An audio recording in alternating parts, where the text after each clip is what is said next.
The fluorescent lights in room 214 hummed overhead as Ms. Bradford strode down the aisle, her heels clicking sharply against the polished linoleum.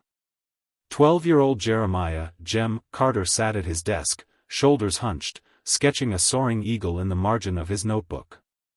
His tidy cornrows, each braid threaded with subtle copper beads, fell forward, half hiding the pale patches of scalp he'd learned to conceal since his alopecia diagnosis 2 years ago. "Mr. Carter," Ms. Bradford's voice cut through the murmur of pencils on paper. "Eyes up here." Jem's pencil froze. He lifted his head, heart pounding.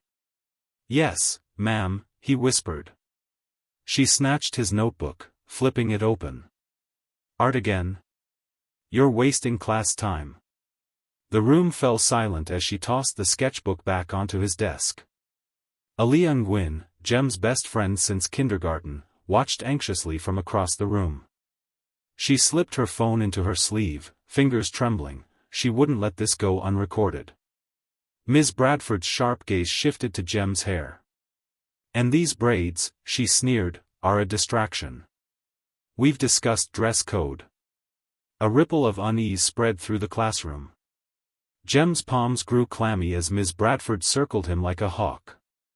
"Class, observe proper grooming," the teacher announced, voice cold. "Any student out of compliance will be corrected immediately." The intercom crackled to life. Principal Reynolds's voice boomed, "Reminder to all students, our dress code policy is strictly enforced." "Thank you." Ms. Bradford smiled, triumphant, and pointed to the door. "Front of the class, Carter." Jem rose, knees shaking. He kept his gaze fixed on the floor as 20 pairs of curious eyes watched him shuffle past. His throat tightened. He had a medical exemption for his alopecia, on file with Nurse Simmons, but Ms. Bradford didn't care. In the nurse's office moments later, the door shut with a finality that echoed in Jem's bones. Nurse Simmons sat behind her desk, concern crinkling her forehead.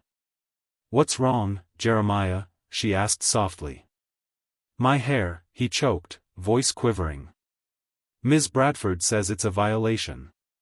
Ms. Bradford stood by the exam chair, arms crossed. "Medical condition or not, these braids are excessive. We need to remove them for uniformity." "But my mom," Jem began. "If your mother filed paperwork, it's not here," Ms. Bradford interrupted, voice flat. "Please sit." Nurse Simmons hesitated, glancing between Jem and the teacher. "Let me check again." "No need." Ms. Bradford's lips curved into a thin smile as she reached for the clippers resting on the countertop. "We have to follow the rules." The buzzing of the clippers filled the room, a mechanical roar that drowned out Jem's pleas. Aaliyah hovered outside the window, phone held high, her breath visible in shallow gasps. She tapped record. Piece by piece, Jem's beloved braids fell onto the sterile floor, copper beads, protective hair wraps, every carefully tended row disappearing in seconds. Tears streamed down Jem's cheeks as he curled into himself in the exam chair. Nurse Simmons's face went pale, but she remained frozen, unwilling to interfere. When the buzzing finally stopped, Jem's head was almost bare, the uneven stubble revealing bald patches that had once hidden under his braids.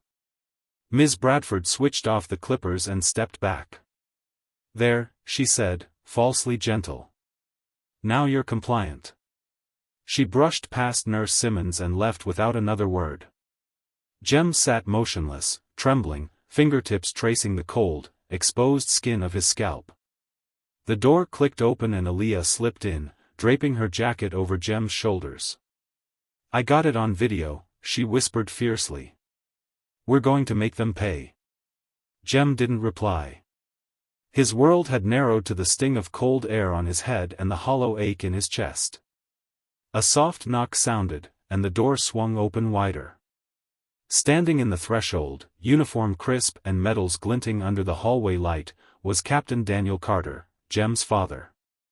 His eyes, a calm brown that usually held quiet authority, widened in shock at the sight before him. His only son, head nearly shaved, curled in silent anguish. Ms. Bradford, who had been about to step away, froze mid-stride. The clippers slipped from her hand and clattered to the floor. Neither of them spoke as Captain Carter strode in, the weight of his presence filling the small office.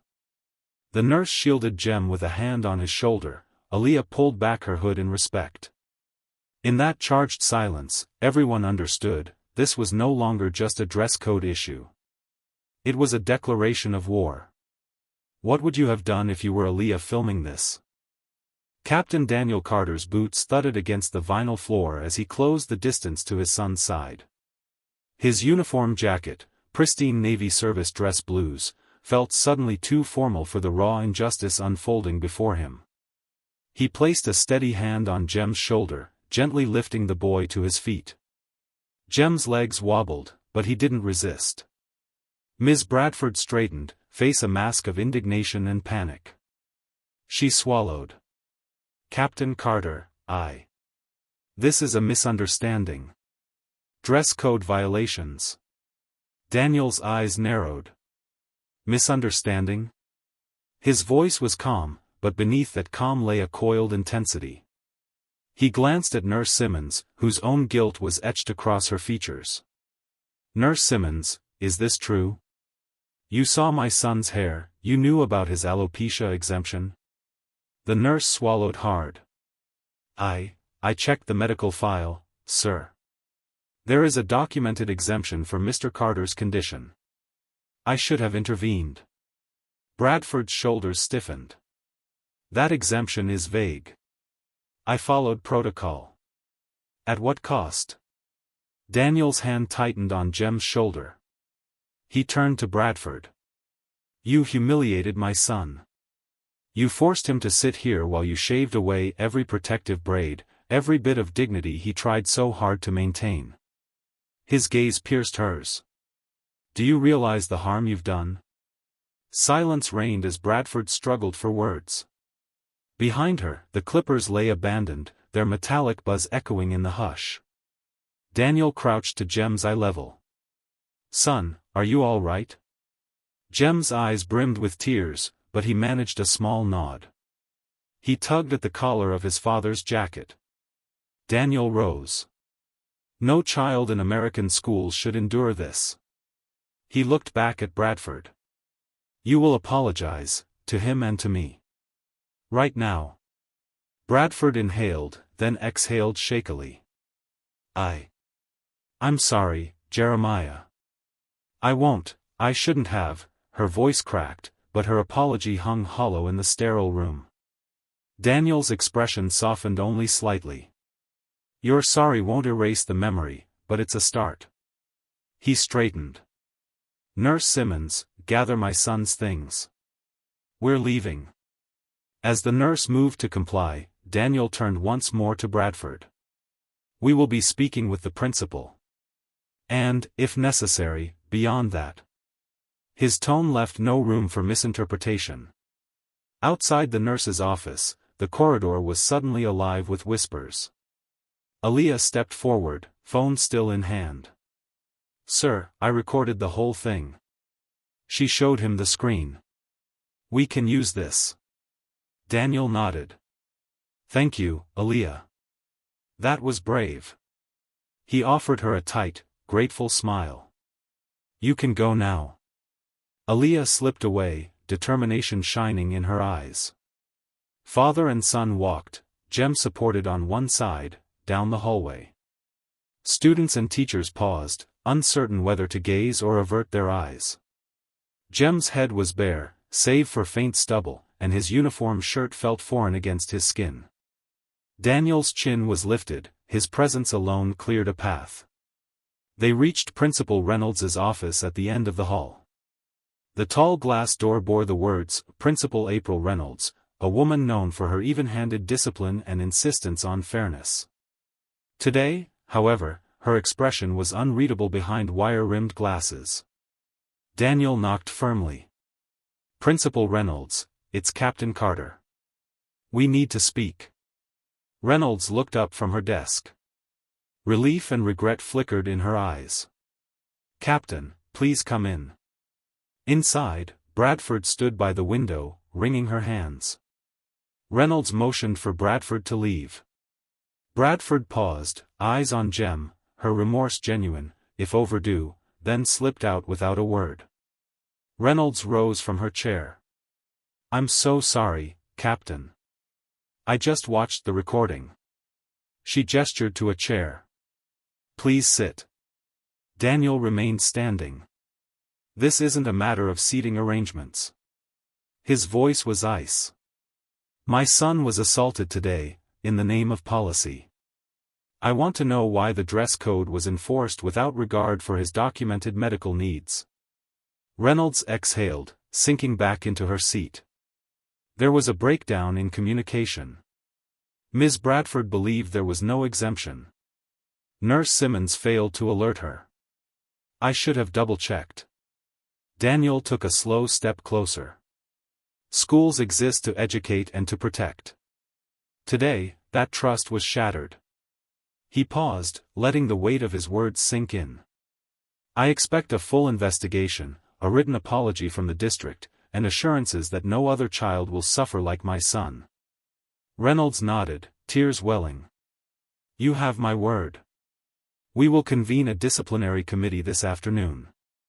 I will personally oversee reviews of our medical exemption process and dress code enforcement. We will also offer support services to Jeremiah." Daniel's stern gaze softened as he turned to Jem. "Son, can you tell me what you need right now?" Jem swallowed. "I want the school to know what they did was wrong. I want people to understand why I wore those braids." His voice was low but courageous. Daniel knelt beside him. "Then we'll make sure they understand." That evening, the Carter household glowed warmly against the spring dusk. At the dinner table, Jem sat wrapped in a soft blanket, scalp still tender.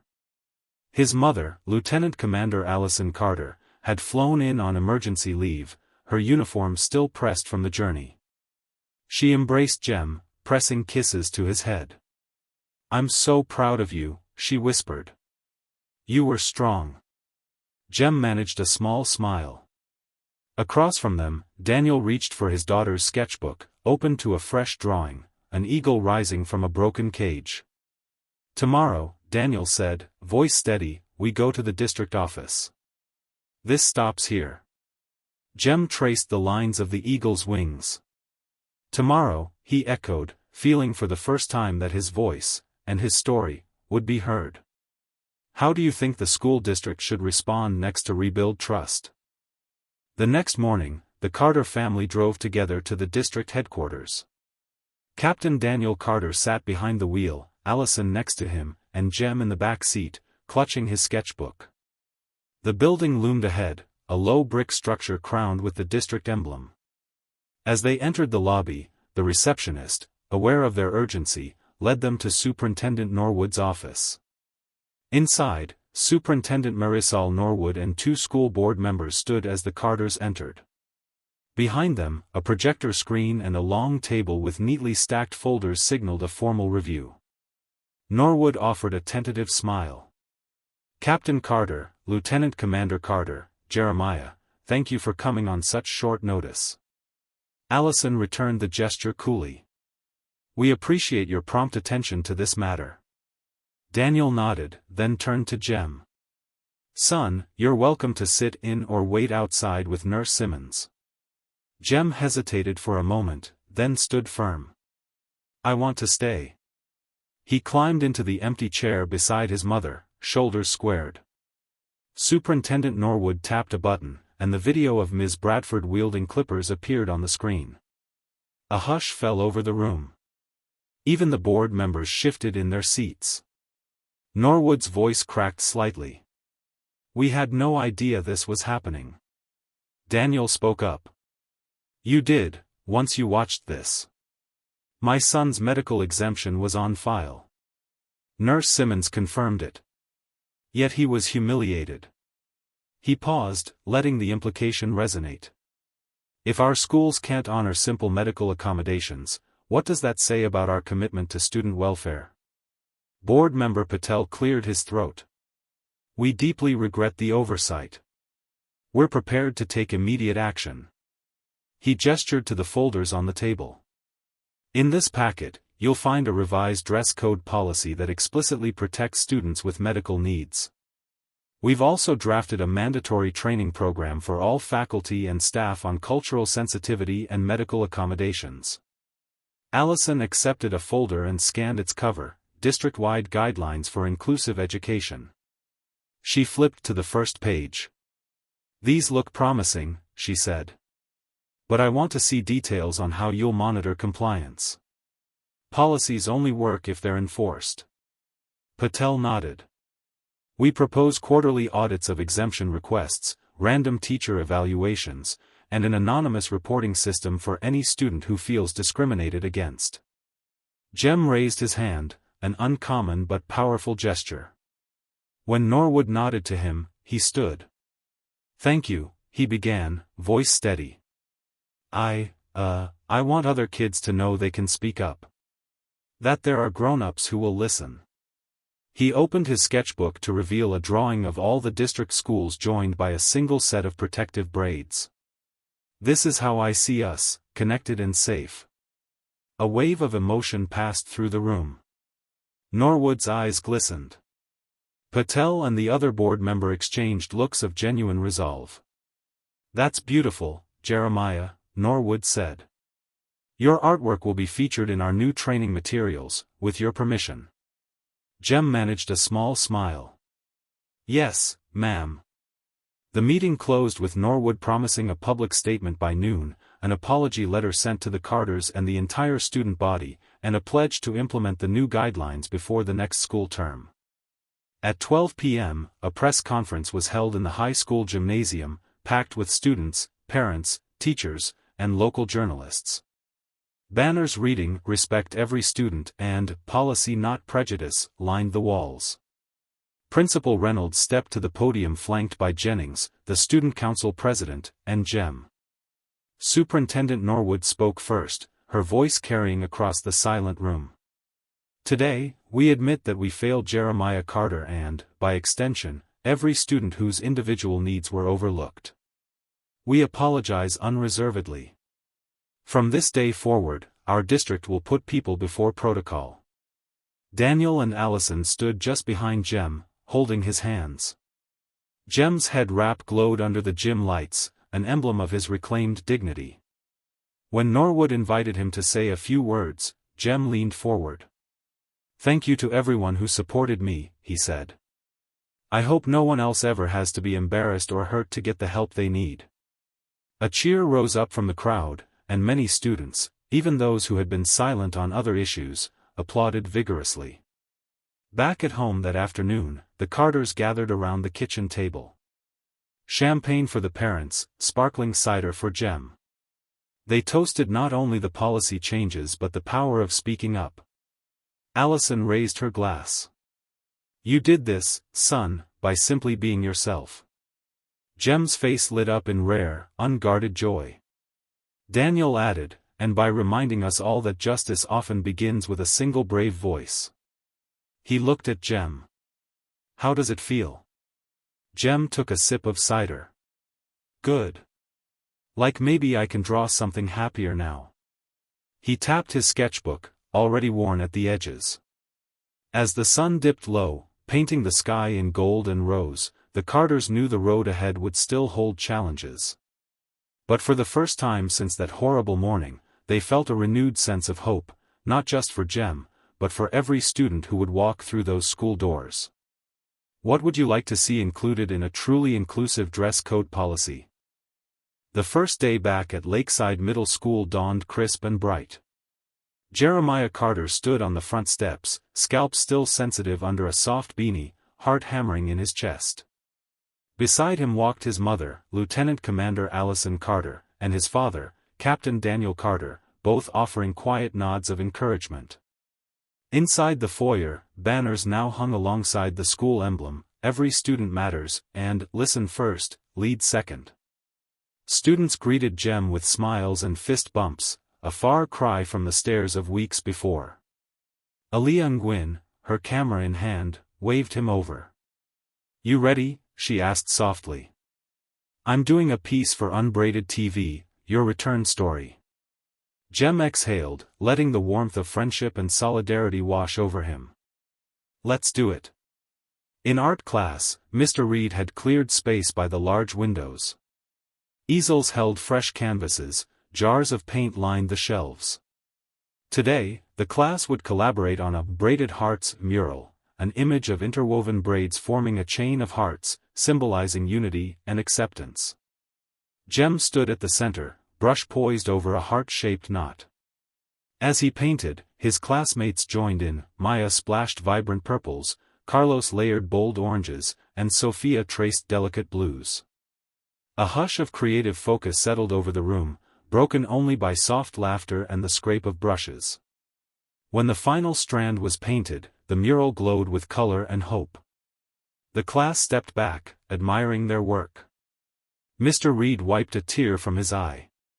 This is our new standard," he said, voice thick with pride. Aaliyah filmed the moment. "This is what happens when we listen," she narrated quietly. "When we see each other." That afternoon, Jeremiah and his parents sat in the newly formed Student Advisory Board meeting, a group of students, teachers, and administrators tasked with shaping an inclusive campus culture.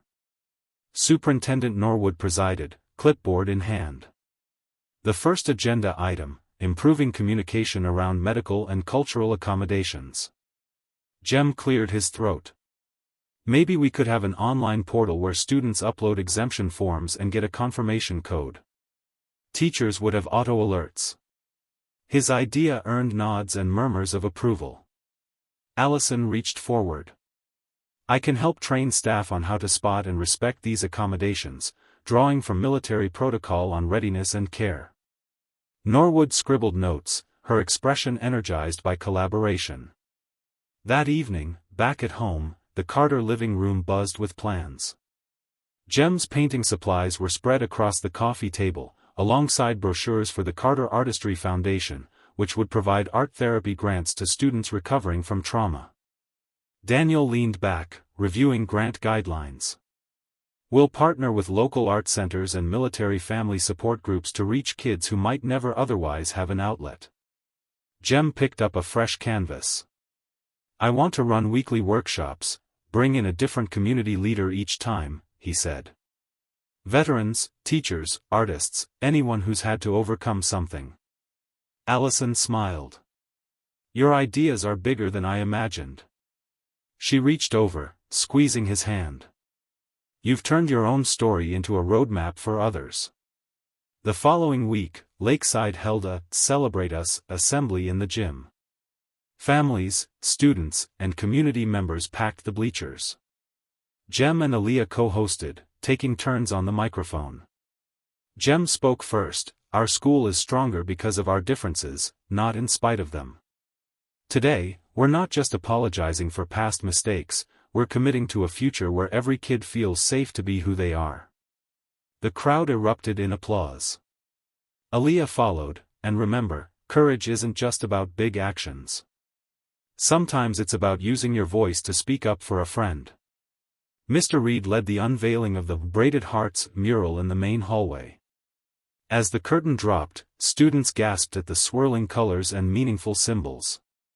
Superintendent Norwood turned to Jem and whispered, "You've given us a legacy." That night, Jem closed his bedroom door and placed the beanie on his bedside table. He reached for his sketchbook and began a new series of drawings. Children of all backgrounds, different skin tones, hairstyles, abilities, linked arm in arm beneath a banner that read, "Better Together." He paused, reflecting on how one moment of cruelty had sparked a movement of kindness. In his mind, he heard his mother's voice, "You turned your pain into power." And his father's, "One brave voice can change everything." As Jem sketched the final line, a dove soaring above the crowd, he knew the journey was far from over. But for the first time in weeks, his heart was full of hope. If you could paint a Better Together mural in your own school, what images and words would you include? Spring melted into early summer as Lakeside Middle School buzzed with renewed energy. The halls, once heavy with tension, now echoed with laughter and spirited conversations. Jeremiah Carter strolled through the courtyard one afternoon, his beanie tossed casually in his backpack. He let the breeze kiss his bare scalp, a simple act of reclamation that felt like freedom. At the far end of the field, Aaliyah Nguyen was setting up her camera stand for the latest episode of Unbraided TV. Today's segment would spotlight the inaugural workshop hosted by the Carter Artistry Foundation. Jem joined her, adjusting the tripod. "You ready for your big debut as a mentor?" Aaliyah grinned. Jem shrugged, cheeks flushing. "I'm just a kid with paint." By 3 p.m., the gym had been transformed into an art studio. Rows of tables were draped in canvases waiting for eager hands. Under a banner reading, "Create, Connect, Heal," local artists, veterans, and parents gathered alongside students to guide the afternoon's projects. Allison Carter welcomed everyone in her sharp civilian blazer, genuine pride lighting her eyes. "This is more than a workshop," she said into the mic, "it's a promise that no trauma will go unaddressed, that every voice and every story matters." As the painting began, Jem moved among the tables. He offered color suggestions, helped a nervous fifth grader mix blues and greens, and encouraged a retired firefighter to experiment with bold brushstrokes. When one young girl hesitated at the blank canvas, Jem knelt beside her and whispered, "Start with your name, that's your permission to be here." The girl smiled and swirled her brush in gentle loops. Meanwhile, Aaliyah's camera captured every moment: the veteran who taught a student how to sketch a flame without fear, the parents who painted empowering words around the mural's edges, and the spectrum of emotions: nervousness, delight, healing. Back in the editing booth later, Aaliyah added Jem's tagline: "Art isn't just what we see, it's how we remember to care." By dusk, the gym floor was splattered with color, and the community had co-created a vibrant mural titled "Threads of Courage." Each thread represented a personal story, a bridge between past wounds and future hope. Jem stood quietly before the finished piece, feeling the weight of every brushstroke, and every life touched. That evening, Lakeside held a brief ceremony for the mural's permanent installation in the district headquarters. Mayor Torres spoke first. "What began as a personal struggle has grown into a movement of compassion. Jeremiah Carter, your courage has inspired us all." The crowd erupted in applause as Jem and his parents joined the mayor on stage. Allison squeezed Daniel's hand, tears glistening. Later, at home, the Carters gathered around the kitchen island. Jem's sketchbook lay open to new designs for the foundation's next series, Letters to Tomorrow. He looked up at his parents. "Do you think we could bring this to other schools?" Daniel smiled broadly. "We already have requests from 2 neighboring districts. This is just the beginning." Allison raised a glass of sparkling cider. "To threads of courage, to building bridges." They toasted, and Jem felt an unshakable warmth spread through him. The journey that started with loss had blossomed into a legacy of hope, one that would continue to grow far beyond Lakeside. What's one way you can turn a personal challenge into a force for good in your own community?